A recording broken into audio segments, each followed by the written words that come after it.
Ever feel like no matter how much content you post, it's never enough? If so, you're not alone. A lot of coaches inside our Coaches Growth Lab are feeling the pressure to post countless reels, carousels, stories, and funny videos every week. And I'm no different. In fact, despite being in business for over a decade now, a few months ago, I felt a little stuck in my ways with social media. Because apart from posting a few times a week and writing to my email list, I don't put out much content. So my team and I decided to test out a bunch of new content strategies. We opened a brand new TikTok and YouTube account and posted loads of short and snappy videos. And to expand our reach, we put a decent amount of money behind those videos too. The result?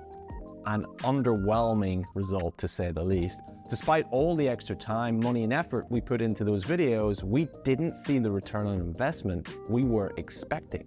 Even though our videos provided a ton of value for our audience, they didn't move the needle in terms of business growth, which was a massive reminder that the fundamentals of marketing and business that I even learned 10 years ago still apply today. These are: build an email list, because building an email list is one of the most profitable things I've ever done for my coaching business. Why? Because an email subscriber is inherently more qualified than someone who follows you on social media. Think about it. An email subscriber has to see one of your posts or an ad, go to your website, enter in their email address, click the subscribe button, open up Gmail, and wait for your first email to hit their inbox. That's a lot of steps, and you can't underestimate this. Next is to create a private community. Let's face facts, the organic reach on social media these days is rubbish. Only 5% of your audience actually see your content. That's why I encourage you to create a free Facebook group and post tons of valuable content in there every week. Here's why I think you should do this. Despite Facebook not being as popular as TikTok or Instagram, most, if not all, of your target market still use Facebook. Members of your private group get notified every time you post something. Your members are more bought into you and your business because they've requested to join the group.